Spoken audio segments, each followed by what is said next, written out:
Hi, Colette. Kristen here. It was such a pleasure to spend some time with your first poems this week. I wanted to address your question about the poems meeting the requirements for the class. For both of your poems, you had that question. And, I just wanted to say, you don't need to know anything about poetry to take this class. That's why it's an intro course. And that really the requirements are to try, right? So to go ahead and make an attempt, to go ahead and to experiment with each of the prompts. Some of them I imagine will work well for you and some of them won't. So really just experiment, have fun with the prompts. The only requirement is to give it a try.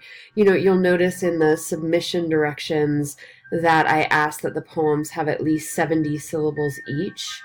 The reason that is just so that people aren't writing like two-line poems. I really want folks to get into it, to really make an attempt with each of the prompts. So I do think your first poem could be a bit longer.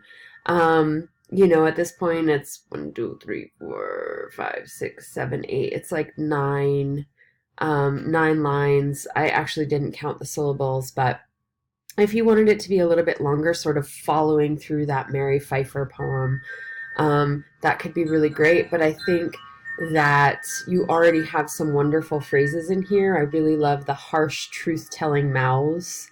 And I also really like your mother who is everybody's mom and friend. I think we have the same mom. So thank you for trying that one.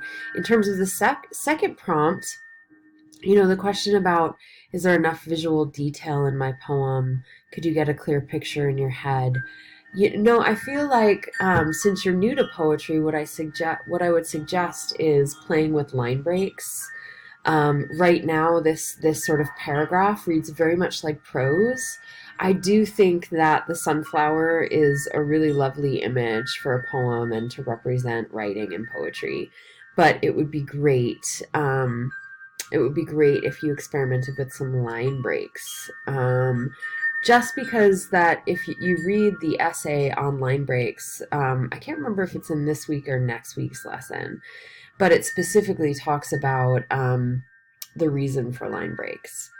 So anyway, just wanted to say hello. Thank you so much for your poetry this week. I hope that gives you some direction in editing these poems, and I look forward to reading more.